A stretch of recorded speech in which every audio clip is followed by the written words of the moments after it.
भाभी क्यों बदल गई। कोयल शादी के बाद जिस घर में आती है वहाँ सास ससुर के सिवा 2 ननदें भी थी, लेकिन दोनों शादीशुदा। कोयल ने सोच लिया था कि वो इस घर को जीत कर रहेगी, लेकिन होता कुछ और है। यार, ये कोयल कैसी लगी तुझे? ठीक ही है, बस माँ एडजस्ट कर ले इसके साथ। हम दोनों तो वैसे ही शादीशुदा हैं। चलना, कल घर चलते हैं, देखते हैं क्या करती है वो सारा दिन घर पर। ठीक है दीदी, मैं कल आ जाऊंगी। दोनों ननदें मायके आती है, जहाँ पिता बाहर बैठकर पेपर पढ़ रहे थे, माँ अंदर सब्जी काट रही थी और कोयल वो तो कहीं नहीं थी। क्या पापा, बाहर क्यों बैठे हैं? बहू ने निकाल दिया क्या? चलिए अंदर देखिए, कैसी लू सी चल रही है। चलिए तो। अरे नहीं नहीं, अंदर लाइट नहीं आ रही है, रोशनी भी कम है और हवा भी नहीं है। मैं तो कहता हूँ तुम दोनों भी जाकर चेयर यहीं लगा लो। क्या माँ, तुम क्यों काम कर रही हो? कहाँ है वो राजकुमारी? अरे सुबह से ही कोयल लगी है, मैंने अभी भेजा है जबरदस्ती कि जाओ जाकर लेट लो। पता नहीं क्यों इतना काम करती है। जब से आई है वक्त पर खाना पीना, वक्त पर दवाई, सब की जिम्मेदारी ले ली है उसने। वो तो हम भी कर रहे हैं ना माँ, अपने ससुराल में सभी को तो करना पड़ता है। उसमें वो नया क्या कर रही है? पापा के सफेद कपड़े कैसे पहले चमकते थे, अब देखो तो कितने मैले कुचैले लग रहे। कौन धोता है? धोती तो बहू ही है, लेकिन क्या करे बेचारी, मशीन ही खराब पड़ी है। सबके कपड़े हाथ से धोना, उसके भी तो मुलायम छोटे छोटे हाथ हैं।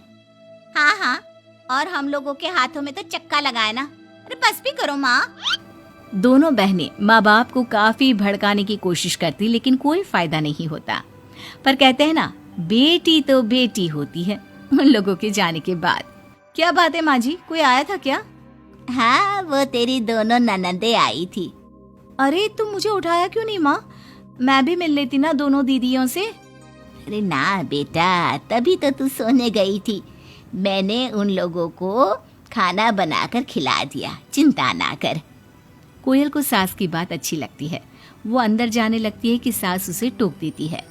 बेटा, वो तेरे ससुर जी के कपड़े काफी मैले कुचैले लगते हैं, थोड़ा ठीक से धोया कर। हाँ जी माँ जी।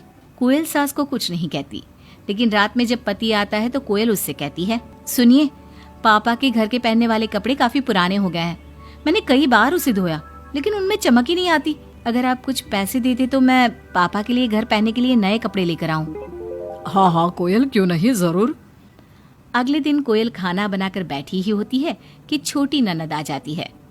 अरे नमस्ते दीदी, कैसी हैं? आइए बैठिए, मैं आपके लिए नींबू पानी बनाती हूँ। आपको अच्छा लगता है ना?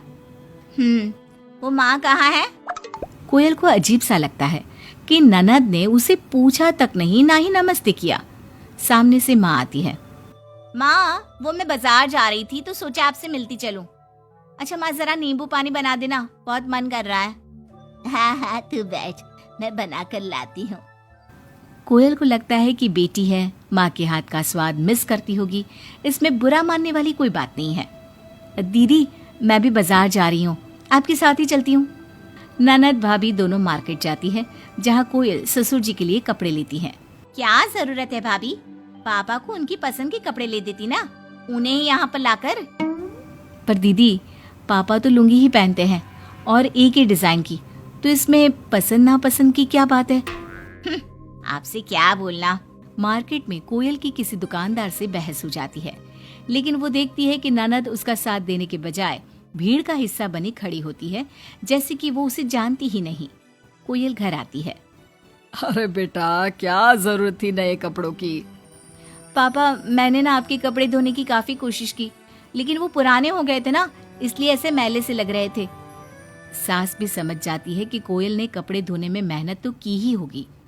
एक रोज फिर दोनों ननदें आती है। कोयल अब दोनों ननदों को मनाने के लिए कोई ना कोई तरकीब निकालती है। ये साड़ी दीदी को दे देती हूँ, मेरी नई साड़ी है, कम से कम साड़ी देखकर खुश हो जाएंगी। दीदी, ये साड़ी आप ले लीजिए।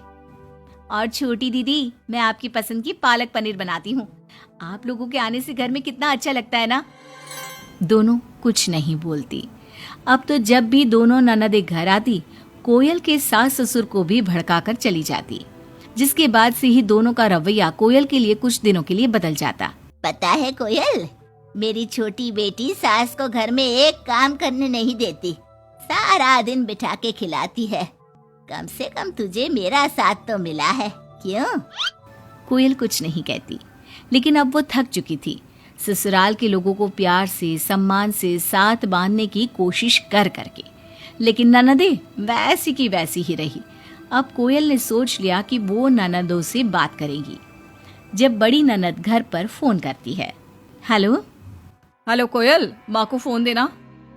सभी को फोन लगा लिया लेकिन कोई उठा ही नहीं रहा।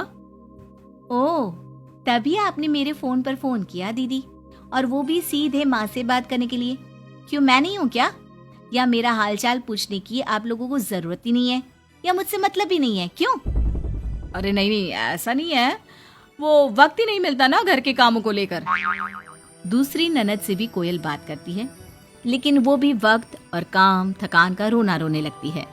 कोयल को लगता है कि शायद उसकी ननदों से बात करके उसे सब सॉल्व कर लिया, लेकिन ऐसा होता नहीं है। ननदों का व्यवहार वैसा का वैसा ही रहता है, जिसके बाद कोयल भी कुछ ठान लेती है। एक रोज छोटी ननद घर आती है। कोयल भी उसे नमस्ते करके कमरे में चली जाती है। ना ही उसकी पसंद का खाना पूछती है और ना ही चाय। बड़ी ननद को भी कोयल फोन करना छोड़ देती है, और ना ही उन लोगों के स्टेटस चेक करती है, ना ही उन लोगों के आने पर हालचाल पूछती है। दोनों ननदों को कोयल का बदला रूप अच्छा तो नहीं लगता। क्या बात है कोयल भाभी, आपको हमारा यहाँ घर आना अच्छा नहीं लगता क्या? लेकिन हम भी क्या करें, मायका है, माँ बाप है, तो आएंगे तो सही ना। वो काम है थोड़ा, मैं अपने कमरे में जा रही हूँ। जो भाभी ननदों के आगे पीछे लगी रहती थी, उन लोगों के खाने पीने से लेकर हर बात का ख्याल रखती थी, उसका बदला रूप दोनों ननदों को अखरने लगता है। क्या बात है कोयल, अब हम लोगों से बात भी ज्यादा नहीं करती, ना ही फोन करती है। वैसे तो आप लोग भी मुझे कभी नहीं पूछती थी ना, आती तो सीधा माँ के कमरे में। फोन में मुझे तब करती जब घर में किसी का फोन ना लगता हो, और करती भी तो सीधे माँ से बात करा दो। मेरे हाथ का ना खाना खाती, ना सीधे मुंह बात करती। तो मैंने भी अपनी दुनिया में जीना सीख लिया है।